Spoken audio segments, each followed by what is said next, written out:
विठ्ठला प्रीता ठाव नाही उरला आजम्या दृष्टीने पाहिला विठ्ठलची विठ्ठल विठ्ठल विस्ताराला जनी सप्तही पाताळे धरणी विठ्ठल व्यापक त्रिभुवनी विठ्ठल मुनी मानसी सर्व ठिकाणी विठ्ठल ब्रह्म सर्वगत सदासम जेथे अनु नाही विषम ऐसे जाणत इतिहास दुर्गम तयाची भेटी झाली या भाग्य परम सर्वत्र विठ्ठल गच्च भरलेला आहे सर्व ठिकाणी परम गच्च भरलेलं ही भावना अंतकरणामध्ये दूर ठेवावी मग सर्व ठिकाणी जर आहे ना मग त्याला सर्व काय करता येते हे पण लक्षात ठेवा विनुपद चलहू सुनहू विनुकान विनुकर करत कर्म विधिनान बिगर पायाचा चालतो डोळे नसताना पाहतो कान नसताना ऐकतो तोंड नसताना बोलतो या सगळ्या गोष्टी त्याला करता येतात त्याला पायाच असावे लागतात चालायला असं नाही तू कुठेही आहेस ना सर्व ठिकाणी म्हणून त्यांनी तो परमात्मा आहे ही शाश्वती अंतकरणात ठेवावी आणि जिथं असाल तिथून देवाबरोबर बोलायला सुरुवात करावी सांगू महाराजांचे प्रमाण सांगतो तुकोबाराय बोलतात देवाबरोबर माझे चित्त तुझे पायी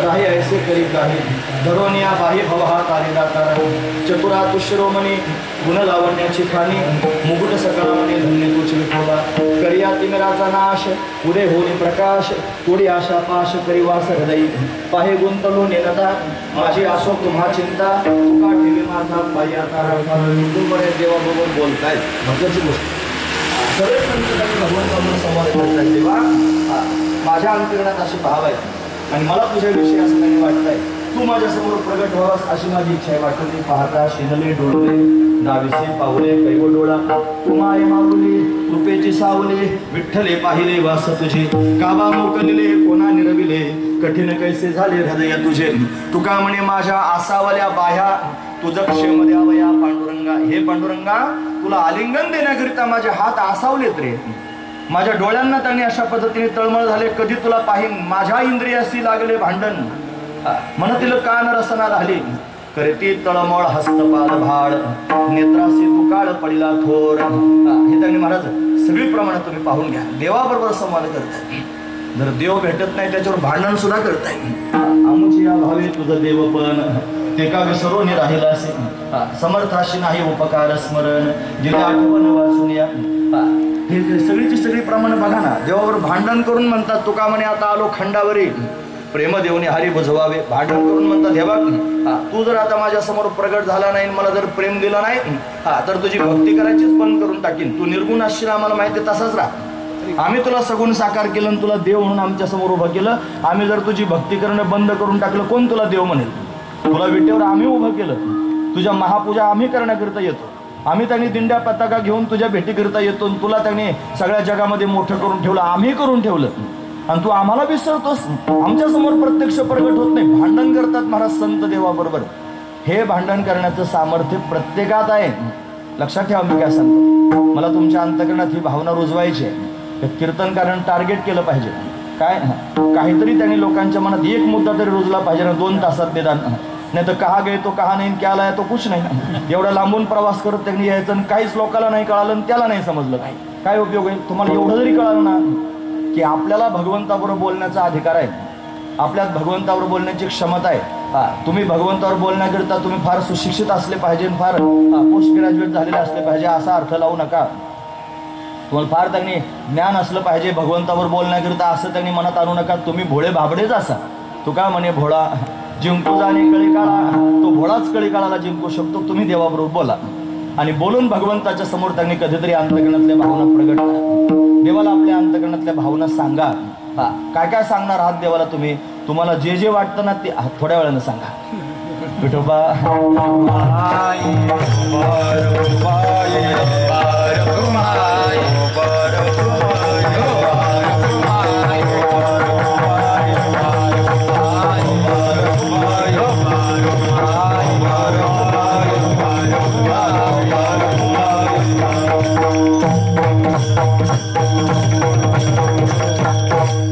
बघा जे मी तुमच्या समोर सांगण्याचा विचार करतोय ना ते जर तुम्ही केलंत ना तर ते करण्यानं तुम्हाला तो कठीण असणारा सूक्ष्म मार्ग कर्म मार्ग सुद्धा साधेल आपोआपच त्यानं जे फळ मिळणार आहे ना ते तुम्हाला मिळेल जे तुम्ही ऐकणार आहात ना आता ते जर तुम्ही केलंत ना तर जो तुमच्या समोर योग मार्ग सांगितला ना कठीण त्या योगाचं जे फळ आहे ना ते तुम्हाला याच माध्यमातून मिळणार आहे जो ज्ञान मार्ग अतिशय तुम्हाला त्यांनी दुस्तर वाटत असेल कठीण वाटत असेल जड वाटत असेल त्या ज्ञान मार्गाने मिळणारं जे फळ आहे ते फळ तुम्हाला या मार्गाने नक्की मिळणार आहे. म्हणून तुम्ही सोपा मार्ग सांगतोय, लक्षात ठेवण्यासारखा मार्ग सांगतोय. का बरं मी तुम्हाला हे सांगतोय का? ज्याचं तुम्ही चिंतन करणार आहात, ज्याच्या समोर तुम्ही बोलणार आहात, ज्याच्या समोर तुम्ही अंतःकरणातले भाव प्रगट करणार आहात, ज्याच्या समोर तुम्ही प्रस्ताव ठेवणार आहात स्वतःच्या जीवनाचा, तो काही सामान्य थोडाच आहे महाराज. तो जगन्नियंता परमात्मा आहे, सर्वाधिष्ठान असणारा परमात्मा आहे, सर्वज्ञ आहे, सर्व शक्तिमान आहे, सर्व व्यापक आहे. तो तुमचं सर्व काही करण्याकरिता तयार आहे. त्याच्याकडे ज्ञानाचं भांडार आहे, त्याच्याकडे मोक्षाचे गाठोडे पडून आहेत महाराज. तुम्हाला मोक्ष पाहिजे ना, गाठोडीची गाठोडे भरून देईल महाराज. चला, असं त्यांनी त्याचं सामर्थ्य, त्याच्या सामर्थ्याला जाणा आणि जाणून टाकणे महाराज. त्याचं भा तो म्हणतो मोक्ष इष्यामी मा शुच, मी तुम्हाला मोक्ष देईन. सर्व धर्मान परित्यज्य मामेकम शरणं व्रज अहम त्वा मोक्षयिष्यामि अहम त्वा सर्व पापेभ्यो मोक्षयिष्यामि मा शुच. चिंता करू नका. तुम्हाला प्रपंचाची जर चिंता वाटत असेल ना, ती पण करू नका. अननिश्चंत यंतो माम हे जना परिपासते तेषां नित्याभियुक्तानां योगक्षेमं वहाम्यहं पड्येते भाव विवासना. आणि ते आपण आपाशी न्यावे. सगळं करायला तो तयार आहे. तुमचा संसारही त्याने सारखा होईल, त्याचं चिंतन करा. काय हे केले एका चिंतिता विठ्ठले नाम गोड पुढे पोड सगळं ही सगळी प्रमाण पाहून घ्या. पण संसाराची चिंता करत असाल, त्याच्यावर भार घालून जर भगवंताचं चिंतन कराल, तुमचा संसार सुखाचा करून टाकीन. जर परमार्थात त्यांनी महाराज अग्रेसर होण्याची चिंता वाटत असेल, काही मी उद्धार पावेन, काही हे कृपा करेल नारायण, त्याच्यावर भार घाला. तुका म्हणे भार घातली यावरी होईल कैवारी नारायण. तो कैवार घेऊन येईल तुम्हाला. त्यांनी मोक्ष स्वरूपाची ज्ञानाची प्राप्ती करून देईल. ज्ञानानं मोक्ष त्याने जीवनामध्ये प्राप्त होईल. म्हणून फक्त त्याच्याशी संवाद साधण्याची गरज आहे, त्याच्याशी बोलण्याची गरज आहे, त्याला सांगण्याची गरज आहे. पण ते सांगण्याकरिता आधी आपल्या पोटात ते वाटलं पाहिजे की हे देवाला सांगायचं. आधी मनात ठरवलं पाहिजे की हे देवाबरोबर बोलायचंय. काय काय वाटतं तुम्हाला ते, तुम्हाला काय वाटत असेल मला माहित नाही, पण मी गृहीत धरतो तुम्हाला वाटतंय. आणि त्या पद्धतीने तुमच्या मनातल्या भावना मी माईक मधून बोलून दाखवतो. लक्ष बरोबर आहे का? तुमच्या मनात भावना आहेत असं मी गृहीत धरतो आणि मी देवाबरोबर त्याने या माईक मधून संवाद साधतो. फक्त कान उंच करून ऐका. भगवंताबरोबर त्यांनी कधीतरी सगळे दिवसभरातली कामं आटोपली की देवाच्या समोर जाऊन बसावं. नाही देवासमोर जाताला तर अंथरुणात बसावं, मांडी घालून. डोळे बंद करावेत. नाही मांडी घालून बसता आलं तर झोपलेले असाल ना, आणि डोक्याखाली जर एखादा तक्क्या घेतला असेल, उशी घेतली असेल ना, त्याच्यावर उशीवर डोकं ठेवा आणि मनात असा विचार करा की मी कन्हैयाच्या मांडीवर मस्तक ठेवलंय, मी पांडुरंगाच्या मांडीवर स्वतःचं मस्तक ठेवलंय. असा विचार करा. आणि असा विचार करून तो कन्हैया त्याने माझ्या मस्तकावरून हात फिरवतोय आणि मी त्याच्याबरोबर बोलतोय. देवा, असं वाटतं की तू असंच माझ्यासमोर प्रत्यक्ष प्रगट व्हावंस. तुझं ते सावळं सुकुमार असणारं रूप पाहण्याकरिता माझे डोळे तरसलेले आहेत रे. मला असं वाटतं तुझ्या त्या डोळ्यांना त्यांनी कमल नाही ना, तुला सर्वजण म्हणतात, ते कमला समान आनंददायक असणारे नेत्र त्याने मी पाहावेत. तुझं ते उंच असणारं कपाळ मला पाहायला मिळावं. त्याच्यावरती चंदनाची उटी दिलेली आहे, केशराची उटी दिलेली आहे. तुझ्या मस्तकावर सोनेरी रंगाचे कुरळे केस आहेत, ते मला प्रत्यक्ष पाहायला मिळाले. तुझे दिव्य असणारे हात आहेत, ते हात त्यांनी मला त्या हातांनी मला जवळ घ्यावं, कुरवाळावं, माझ्या मस्तकावरून हात फिरवावं, मला हृदयाला लावावं. तुझे ते कोमल असणारे चरण, ज्याचा महिमा वेद सुद्धा वर्णन करून सांगतात, त्या चरणांना मला स्पर्श करता यावा. माझं कपाळ आसावलेलं आहे रे देवा, तुझ्या चरणांवर अशा पद्धतीने टेकवण्याकरिता. म्हणून त्यांनी माझे हात आसावलेले आहेत तुला आलिंगन देण्याकरिता. नको ब्रह्मज्ञान आत्मस्थिती भाव मी भक्त तू देव ऐसे करी. दावे रूप मज गोपिका रमणा ठेवीन चरणावरी माथा. पाहिन श्रीमुख तुझं श्रीमुख मी पाहिन. देन आलिंगन जीवे निंबलोन उतरेन. पुसता सांगेन हित गुजमात तू माझ्याजवळ बसावास आणि मी तुझ्याबरोबर सुख संवाद साधावा. माझ्या मनात आहे नाही ते सगळंचे सगळं तुझ्या समोर मी व्यक्त करून सांगावं आणि फार आपुलकीने तू माझं त्यांनी ते बोलणं ऐकून घ्यावं. जसं मी समाजाच्या समोर त्यांनी अंतःकरणातल्या भावना व्यक्त करतो, कोणाला काय कोणाशी घेणं नाही रे देवा. सर्वजण ऐकतात, स्वतःच्या स्वार्थापोटी त्यांनी महाराज जर काही जवळीक साथ आली तर साततात स्वार्थ पूर्ण झाले गेले घेऊन जातात. तसं तू नाहीस याची मला जाणीव आहे. पण तू त्यांनी माझ्या समोर असावास, फक्त माझा असावास, मी फक्त तुझाच असावा आणि माझ्या अंतःकरणातल्या भावना मी तुझ्या समोर व्यक्त कराव्यात. हे सगळंच सगळं मला वाटतं रे देवा. कधीतरी त्यांनी प्रगट होशील, कधीतरी मला दिसशील, कधीतरी माझ्याशी बोलशील. तुझ्या मुखातले ते शब्द मला ऐकायचे. माझे कान तरसलेले आहेत तुझे शब्द ऐकण्याकरिता. माझं घ्राणेंद्रिय म्हणजे नाक त्यांनी तरसलेलं आहे तुझ्या वक्षस्थलावर असणाऱ्या त्या तुलसींचा गंध घेण्याकरिता. त्या त्यांनी सुंदर असणाऱ्या कमल पुष्पांच्या माळा गळ्यात घालतोस, तुळशीच्या माळा गळ्यामध्ये त्यांनी घालतोस, दिव्य असणारं चंदन कपाळाला लावतोस. त्या सुगंधी द्रव्यांचा वास त्यांनी घेण्याकरिता माझं नाक आसावलेलं आहे, कान आसावलेले आहेत, नाक आसावलेलं आहे, डोळे आसावलेले आहेत, कपाळ आसावलेले आहे, हात आसावलेले आहेत, पाय आसावलेले आहेत तुझ्या दिशेनं धावण्याकरिता. या सगळ्या गोष्टी मला वाटतात रे देवा, कधी प्रगट होशील आणि कधी कृपा करशील, कधी कृपा करशील येणे मग दिनाचे धावणे धाव देवा. असं अंतकरणापासून आपण भगवंताच्या समोर जर बोलायला सुरुवात केली आणि मनापासून जर त्याला सांगितलं देवा फक्त तूच पाहिजेस, तुझ्या वाचून दुसरं कोणीच नको आहे, अशी भावना शुद्ध जर असेल तर भगवान तुमच्याकरिता त्यांनी महाराज तरतूद करेल. आणि हळूहळू जे तुम्हाला तुमच्या जीवनातून बाजूला करता येत नाही, भगवत प्राप्तीमध्ये असणारे अडथळे, ते सगळेचे सगळे अडथळे तो स्वतः त्यांनी दूर करेल. थोडा त्रास होईल अडथळे दूर करताना. सगळ्यात मोठे अडथळे म्हणजे आसक्तीचे आहेत, मोहाचे आहेत. बायकोत त्यांनी मन जडलेलं असतं, देव पण असावं असं वाटतं, बायको पण असावीशी वाटते. मी खरं बोलतो, देव पण असावं वाटतो, मुलांचं पण चांगलं व्हावं असं वाटतं, देव पण असावं असं वाटतो, बंगला गाडी पण असावीशी वाटते, देव पण माझा असावं असं वाटतो, मला प्रतिष्ठा मान सन्मान पण असावं असं वाटतं. लक्षात ठेवा, ज्याला देव पाहिजे असेल ना, देवातून जगातलं काहीच नको ही भावना पोटातून तयार व्हायला पाहिजे.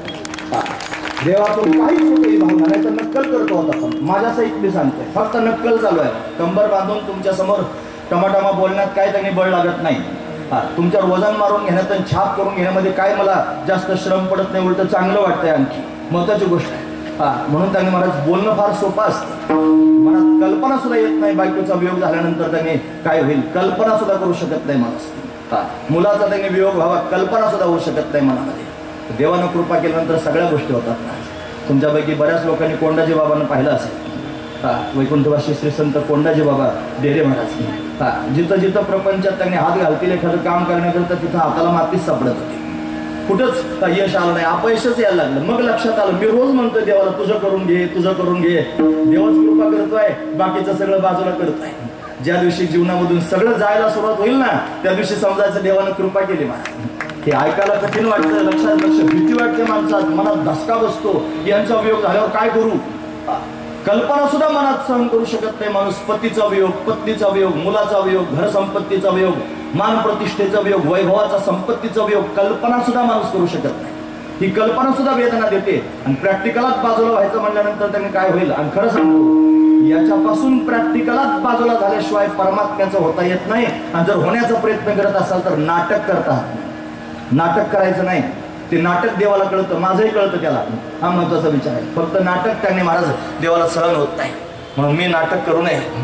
मी अंतकरणापासून भगवंताला म्हणावं की देवा तुझं करून घे, असं जर म्हणाल ना महाराज, देव कृपा करेल, कृपेचा वर्षाव करेल.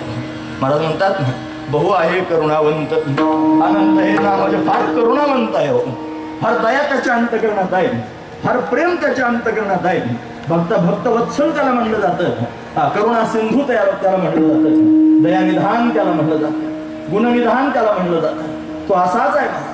भक्तांना आपलंसं त्यांनी करतो आणि सगळं जग आपोआप त्यांनी बाजूला जातं. देवाचे ते खून आला ज्याचे घरा, त्याच्या पडे चिरा संसाराशी, देवाचे ते खून करावे कोंडाळ, आपण वेगळे राहू नये, अशी त्यांनी अवस्था परमार्थातली तयार होते. आणि ही अवस्थाच महत्वाची आहे महाराज. ही जोपर्यंत तयार होत नाही तोपर्यंत परमात्म्यापर्यंत जाताच यायचं नाही. पण हे परमात्म्यानं केलं तरच होऊ शकतं. तुका म्हणे कृपा करेल नारायण, तरीच हे वर्म पडे ठाय. त्यानं कृपा केल्याशिवाय हे वर्म त्याने हातात पडायचं नाही. म्हणून त्याच्या समोर बोललं पाहिजे. आणि ते बोलण्याचा अधिकार तुम्हाला सगळ्यांना, फक्त बोलताना विचार करून बोला. जर काही विपरीत व्हायला लागलं तर देवाला दोष देऊ नका. आज तुम्ही त्यांनी म्हणाल चांगली हवा सुटलेली आहे, चांगलं त्यांनी वातावरण तयार झालेलं आहे, या वातावरणामध्ये त्यांनी मला तुम्ही म्हणून बसाल. कीर्तनात देव उभाच असतो, तो तुमचं सगळं ऐकतोय. मग आपण तेच ऐकलं, मग बिनू पद चल हो सुन हो बिनू काना, बिगर कानाचा ऐकतो. म्हणून तुमच्या मनातलं पण त्याला ऐकू येतं. कबीर महाराज म्हणतात, चिटी के पैर में घुंगरू बांधा वो भी अल्लाह सुनता है.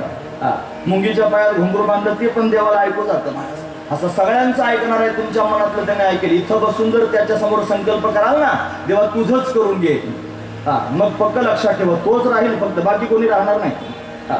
तुम्हाला काय शाप बीप देतो का काय आम्हाला? तसं नाही हो. वस्तुस्थिती सांगणं म्हणजे काय शाप देणं आहे का? आणि खरं सांगा बरं, साधू संतांच्या जीवनात काय पाहायला भेटलं तुम्हाला? फक्त तोच पाहायला भेटला. आणि ते पण तसंच म्हणले, हे तो मज भावा, तो मज भावा, तो मज भावा, तो मज भावा, तो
ज्ञानोबरामध्ये, दुसरं कोणीच नको आहे.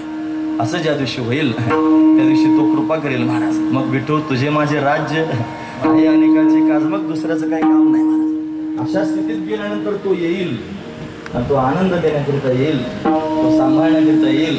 आणि त्याने एकदा सांभाळलं ना महाराज, मग जगाशी काही घेणं देणं वाटणार नाही. तो का म्हणे कटू वाटतो प्रपंच रोकडे रोमांच कंठ दाटे. तो जर भेटला की मग रोमांच उभे राहतील, कंठ दाटून येईल, हृदय भरून येईल, भगवानच डोळ्यासमोर दिसेल. मग जगाशी काही घेणं देणं वाटणार नाही. कोण मला चांगलं म्हणताय याच्याशी काही घेणं राहणार नाही, कोण मला वाईट म्हणताय याच्याशी काही घेणं देणं राहणार नाही, कोण माझ्या जवळ राहतंय कोण मला सोडून गेलंय याच्याशी काही घेणं देणं राहणार नाही. हा सगळ्या गोष्टी महाराज महत्वाची गोष्ट आहे. पण फक्त तोच मला हवा अशी भावना अंतकरणात निर्माण करून ठेवा. तुम्हाला महाराज काल्याचे कीर्तन सोडून काय सांगतात? मला वाटतं हीच काल्याची पूर्वपीठिका असली पाहिजे नाही का?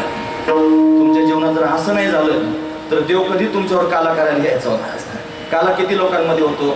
2 लोकांमध्ये. कोणाकोणात होतो? देव आणि भक्तामध्ये होतो. मग देव कोणाबरोबर पण काला करेल काय? रस्त्याने चालणारे 4 जण खरकटे जमा केले आणि त्यांच्यावर देवानं काला केला असं किती होईल का? होणारच. त्याच्याकरिता काला करण्याकरिता भक्त सुद्धा तसेच असले पाहिजेत, अनन्य असले पाहिजे. महत्वाची गोष्ट आहे. त्यांच्याजवळ काला आपल्याला जर काला खायचा असेल तर आपण आधी भक्त झालं पाहिजे. आणि निवळ भक्त नाही, अनन्य भक्त झालं पाहिजे. निदान इथं बसल्यापुरती तरी अंतकरणात भावना तयार करा. नकोच बाकीचं कोणी जाऊ दे, ते बायका पुढं मरू द्या, जाळ झाला असं म्हणा ना, जाळून संसार वय सर्व अंगणे असं म्हणा ना. इथं बसल्या तरी म्हणा निदान. नाही जाणे इथून मंडपातून बाहेर गेल्यावर जे होईल ते होईल, काय खरं असेल काय खोटं असेल. इथं बसून तरी म्हणाल तर लगेच परमात्मा प्रसाद देईल ना मला. प्रेमाचा महत्वाची गोष्ट आहे, तोच काल आहे. लक्षात घेण्यासारखी गोष्ट आहे. म्हणून त्यांनी अशा पद्धतीनं सगळेचे सगळे संत महापुरुष या स्थितीत गेले, या भूमिकेत गेले. देवच पाहिजे म्हणायला लागले. देवानं नोंद करून घेतली महाराज. त्यांना ज्यांना हे पाहिजे ना त्यांची नोंद कर. कोणाला कोणाला काय काय पाहिजे त्याची नोंद करून घेतोच महाराज. तुमचं काहीच व्हायला जाऊ देत नाही. तुम्ही जर त्याची भक्ती करत असाल, तुम्ही त्याची सेवा करत असाल, तुम्ही त्याच्याकरिता कष्ट घेत असाल तर त्याचा मोबदला दिल्याशिवाय राहत नाही. मग तुम्ही संसार प्राप्तीकरिता जर कष्ट घेत असाल तर तुमचा संसार आहे तुम्हाला तो देईल. हा महत्वाचा विचार आहे. पण तुमचे प्रयत्न कशा करताय ते जास्त महत्व करतात. ते जास्त मॅटर करतं. काय तुम्ही कशाकरिता प्रयत्न करता त्याच्याकरिता जर करत असाल तर तो स्वतःला देऊन टाकेल तुम्हाला. मला माहित आहे ना, त्याने या गोपाळांना एकदा वैकुंठात नेलं होतं. सगळे गोपाळांनी भगवान वरून लोकात जाऊन आला. आणि वरून लोकात जाऊन आल्यानंतर ते सगळ्यांना त्यांनी नंदबाबा सांगायला लागले की असं आहे आपल्या कन्हैयाला फार मान सन्मान प्राप्त झाला. वरुणानं त्यांनी महाराज त्याची फार सेवा केली, त्याचा स्वागत सत्कार केला. सगळे गोपाळ म्हणले का रे देवा, ब्रह्मदेवाच्या सत्य लोकात जातोस काय, वरुणाच्या वरुण लोकामध्ये जातोस काय, सगळ्या लोकांतरमध्ये जातो. आम्हाला एखादा लोक दाखव ना तुझा कुठं आहे. एखादा त्यांनी धाम दाखवत हो म्हणे. चला ब्रह्मांड घाटावर नेले सगळे गोपाळ. आणि नेल्यानंतर त्याच्यात बुडी मारायला. तुम्ही सगळेजण वृंदावनात आले असाल ना कधी. त्या वृंदावनाच्या यात्रेच्या काळात त्यांनी महाराज हे सगळे घाट वगैरे पाहायला मिळतात. ब्रह्मांड घाटावर नेलं, बुडी मारायला लागली. बुडी मारल्याबरोबर सगळ्या गोपाळांना वैकुंठात घेऊन गेला. वैकुंठात गेल्यानंतर तिथं नाही अधिकाधी स्त्री पुरुषा समान बुद्धी असं आपण पाहतो की नाही, अशी दिव्य स्थिती वैकुंठ. सगळे 4 हाताचे आहेत महाराज. लाजले गे माया आता कवना वाळू, जिकडे पाहावे तिकडे चतुर्भुज गोपाळू, अशी त्यांनी स्थिती. सगळे त्यांनी सारखेच होते. आतमध्ये देवानं प्रवेश केला. सगळ्या गोपाळांना नेलं. पेंद्या वरद्या वाकुड्या सुदाम मधुमंगल मनसुख बोबड्या सगळ्यांना त्यांनी घेऊन गेला. आणि गेल्यानंतर त्यांनी महाराज तिथं सगळ्या 4 हाताच्या लोकांना सांगितले बघा काही बोलायचं नाही कोणी. सगळ्यांनी फक्त पाहत राहायचं, अजिबात काही बोलायचं नाही असं सांगून टाकलं. मग तो त्याच्या आसनावर जाऊन बसला. हे पेंद्यावर त्या त्यांनी धावत गेले. म्हणले का देवा एकटाच बसला त्या आसनावर, मला बसू दे. पेंद्या समोर गेला. हो तिकडं मग त्याच्या आसनावर बसला. पेंद्यावरती जाऊन वरदे आला. तो म्हणला का तो फार लाडाचा आणि फार प्रेमाचा आहे का, मला पण बसू दे. हो तिकडं. इकडून पेंद्या इकडून वरद्या. समोरून वाकुडे आला. तो म्हणला वा वा वा वा, ते दोघं फार प्रेमाचे दिसतात, त्यांना तुझ्या आसनावर बसून घेतलं. मी कुठं बसायचं. देवाचा हात धरला आणि खाली ओढलं महाराज. ते 4 हाताचे होते ना गदा पद्म, त्यांनी शंखाचं घेऊन त्यांनी समोर धावून यायला लागलं. देवानं डोळे मोठे केले. फक्त बघायचं सांगितलं ना, जास्त बळबळ करायची नाही. असं नाही. देवानं रागानं पाहिलं, शांत झाले महाराज.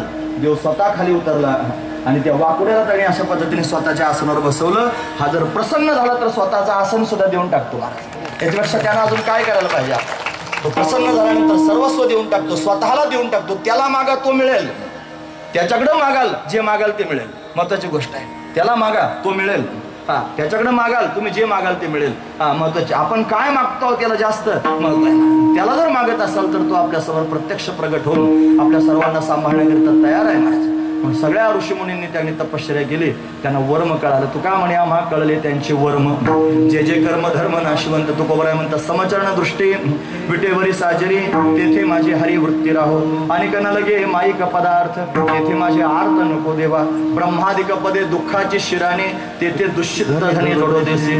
तुका म्हणे आम्हा कळले त्यांचे वर्म, जे जे कर्म धर्म नाशिवंत. सगळे कर्म धर्म नाशिवंत आहेत. ब्रह्मादेवाचे ब्रह्मादिक पद सुद्धा त्यांनी दुःखाची शिराणी आहेत. पण ते मला काहीच नको आहे, फक्त तुझ्या समान चरणांच्या ठिकाणी माझी दृष्टी स्थिर राहावी, मला तिथे प्रेम राहावं, याच्यापेक्षा दुसरं काही नको असं जर म्हणाल तर तो परमात्मा आपल्यावर कृपा करील. महत्वाचा मुद्दा आहे. पण अनेक ऋषीमुनींनी त्यांनी महाराज हे आर्त अंतकरणात धारण केलं आणि भगवंताच्या समोर असा संवाद साधला. आणि तो संवाद भगवंतानं ऐकला महाराज. मनातले मनात देवाबरोबर बोललेलं देवाला ऐकू येतं हे तुम्हाला आता पक्क कळालंय. हे याच्या आधी तुम्ही बऱ्याच वेळा ऐकलं असेल. तुम्हाला याला एवढंच येतं, मला एवढंच येऊ द्या.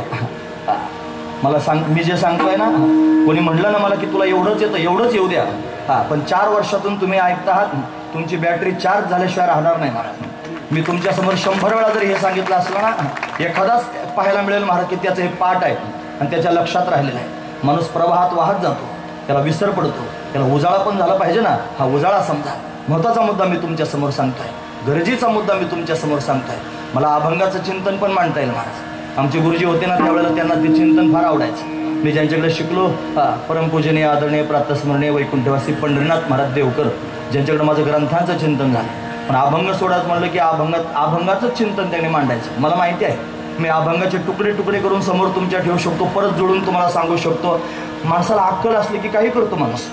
खरं सांगतो मी तुम्हाला, डोकं लावल्यानंतर चिंतन करून काही तुमच्या समोर मांडता येईल. पण ते मांडून तुम्ही किती लक्षात ठेवणार आहात मला सांगा.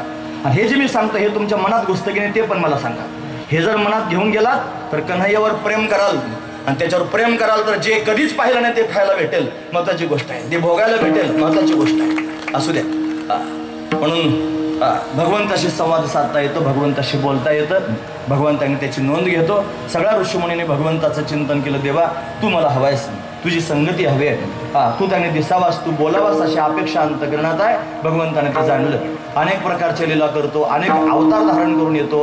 अनंत अवतार घेशी भक्ताकारणे अनेक अवतार घेतो. त्यानं सत्ययुगामध्ये त्यांनी वराह नरसिंहाची रूप धारण केली आणि भक्तांचा सांभाळ अशा पद्धतीने केला. हा त्रेतायुगामध्ये रामरूपानं प्रत्यक्ष प्रगट झाला. रावण कुंभकर्णांचा निपात करून त्यांनी पृथ्वीवर पापाचा भार झाला होता तो घालवला. हा द्वापार युगामध्ये कृष्ण रूपानं प्रगट झाला. का प्रगट झाला असेल त्याचं कारण फार दुराचारी जन्माला आले. कंसासारखे, जरासंधासारखे, दुर्योधनासारखे, दुःशासनासारखे, शिशुपालासारखे, दंतवक्रासारखे, शाल्वासारखे, हे सगळे वाईट वाईट लोकांचे नावं मी तुमच्यासमोर आधी सांगितलं. का बरं? ते आधी आले म्हणून तर देवाला यावं लागलं ना, महत्त्वाची गोष्ट आहे. त्याने फार थैमान घातलं, सर्व लोकांना त्रास द्यायला सुरुवात केली. पृथ्वीवर पापाचा भार झाला, पृथ्वी भगवंताकडे गेली. देवानं त्याने आकाशवाणीद्वारा सांगितलं मी देवकीच्या घरी येणार आहे. देवकी कंसाची चुलत बहीण आहे, तिचा विवाह वसुदेवाबरोबर करून दिला. विवाहात विघ्न आलं, तिच्याच पोटी आठवा येऊन तुला मारणार आहे ते आकाशवाणीनं सांगितलं. कंस घाबरला, त्यानं देवकीला मारहाण करायला सुरुवात केली. हात तो धरला वसुदेवानं त्याने मला 4 नीतीच्या गोष्टी सांगितल्या. कंसानं वसुदेव देवकीला बंदीखान्यात नेऊन टाकलं. यथाकाल देवकीला 6 लेकरं झाले. 6ची 6 लेकरं कंसानं मारले. कीर्तनात घाई घाई होतात पण मरतात पण वेळ कमी असल्यानंतर. तुम्हाला माहितीच आहे ना महाराज या सगळ्या गोष्टी.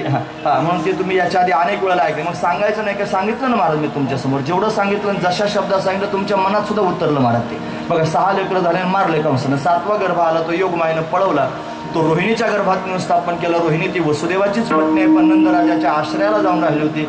नंदराज आणि वसुदेव दोघेजण मित्र आहेत महाराज. कंसाची भीती आहे म्हणून त्याने मला 6 पत्नी आहेत. पहिल्या वसुदेवाला 7वी पत्नी आहे देवकी. पण 6ची 6 पत्नी त्यांनी त्याच्या भीतीने इतरत्र थांबल्या होत्या. पण अशा पद्धतीने रोहिणी नंदराजाच्या घरी अशा पद्धतीने थांबली. तिच्या गर्भामध्ये नेऊन त्यांनी 7वा गर्भ नेऊन पोहोचविला. त्याला संकर्षण असं म्हणतात, त्याला बलराम असं म्हणतात. भाद्रपद शुद्ध षष्टीला प्रसूत झाली, तिला पुत्ररत्नाची प्राप्ती झाली. मुलगा झाला पण डोळे उघडत नाही. हा डोळेच का उघडत नाही म्हणून ब्राह्मणांना विचारलं. त्याची जन्मपत्रिका पाहिली. म्हणजे हा सामान्य नाही, हा तर शेषनारायणाचा अवतार आहे. शेषनारायण म्हणजे भगवंताचं आसन आहे. ज्यावरती आसन गोकुळात आलं त्यावरती आसनावर उभं राहणारा सुद्धा इथे येणारच असेल. हा विचारते, आसनावर बसणारा पण येणारच आहे. मग कन्हैया येणार आहे, भगवान विष्णू त्यांनी प्रत्यक्ष प्रगट होणार आहे. कसे प्रगट होतील? कोण्या ब्राह्मणानं विचारलं. म्हणे असं करा, तुमच्या राजाला त्यांनी संततीने, नंद राजाला बऱ्याच काळापर्यंत संतती नव्हती. मग सगळ्या गावानं जर देवाला साकडं घातलं, आबाल वृद्धाने जर काही व्रत केलं तर भगवान प्रगट होतील. काय व्रत करायचं? निर्जला एकादशीचं व्रत करायला सांगितलं. दर 15 दिवसाची एकादशी निर्जला. आबाल वृद्ध म्हणजे लहान लेकरांपासून म्हाताऱ्या माणसांपर्यंत 15 दिवसाची एकादशी त्यांनी बिगर पाण्याची धरली. त्याचा परिणाम काय झाला असेल? यशोदा राणी गर्भवती झाली. तिकडे कंसाला त्यांनी महाराज कळालं 7वा गर्भ गळून गेला. त्याला फार आनंद झाला. त्याला वाटलं माझ्या भीतीने देवकीचे गर्भ गळून जायला लागले. त्याला काय माहिती, त्याचा काळ जवळ आला म्हणून भगवान प्रकट होणार आहे. देवकीचं त्याने भगवंतानं वसुदेवाच्या हृदयात प्रवेश केला. वसुदेवाच्या हृदयातून तेज रूपानं देवकीच्या हृदयात प्रवेश केला. देवकीचं तेज वाढू लागलं. कंसाचं हृदय जळू लागलं. 9 मास पूर्ण झाले. देवदेवता गर्भस्तुती करण्याकरिता आल्या. सत्यव्रतम सत्यपरम त्रिसत्यम सत्यांचे योनी मुक्तांचे सत्य सत्यस्य सत्यमृत सत्यनेत्रम सत्यात्मकम तम शरणम प्रपन्ना. देवतांनी भगवंताचं स्तवन अशा पद्धतीने केलं. श्रावण महिना आला, त्याच्यात वद्य पक्ष आला, त्याच्यात अष्टमी तिथी आली, बुधवारचा दिवस आला, ग्रह नक्षत्र भगवंताला अनुकूल झाले, रात्रीचे 12 वाजले. का हे सगळं भगवान करतोय? त्याला भक्तांना आनंद देण्याकरिता यायचंय. सगळ्या लोकांचं साकडं त्यानं ऐकलेलं आहे. सर्व अंतकरणापासून त्याला म्हणत होते तुझ्या दर्शनाची आस लागलेली आहे, तुला पाहावंसं वाटतंय, तुझा शब्द ऐकावासा वाटतो, तुझा स्पर्श त्याने हवाहवासा वाटतो. या सगळ्याची सगळ्या त्याने मनोरथांना पूर्ण करण्याकरिता परमात्मा प्रत्यक्ष प्रकट होणार आहे. लख असणारा प्रकाश रात्रीच्या 12 वाजता कारागृहामध्ये पडला. त्या प्रकाशाने दिव्य असणारी आकृती धारण केली. 8 वर्षाची चतुर्भुज असणारी भगवंताची मूर्ती प्रत्यक्ष प्रकट झाली. 4 हात घेऊन आला. हे 4 हात का आणले असतील? त्याच्यात बरेच भाव आहेत महाराज. वेळ जास्त झाल्यानंतर जास्त भाव सांगत जाऊ नये, महत्वाची गोष्ट असू द्या. मला ते मग सांगत होते ना बोरशेट कानात, ते म्हणले महाराज तुम्ही 1 वाजेपर्यंत कीर्तन करा. आता त्यांनी मला सांगितलं मी काय करू त्याला? आता मग तुम्ही तुमचं पाहून घ्या. तुम्ही त्यांच्याशी भांडण करायचं तर करू शकता. नाही सांगितलं चिंता करून थोडं पुढे या, माझी जागा कमी. विठोबा रखुमाई विठोबा रखुमाई विठोबा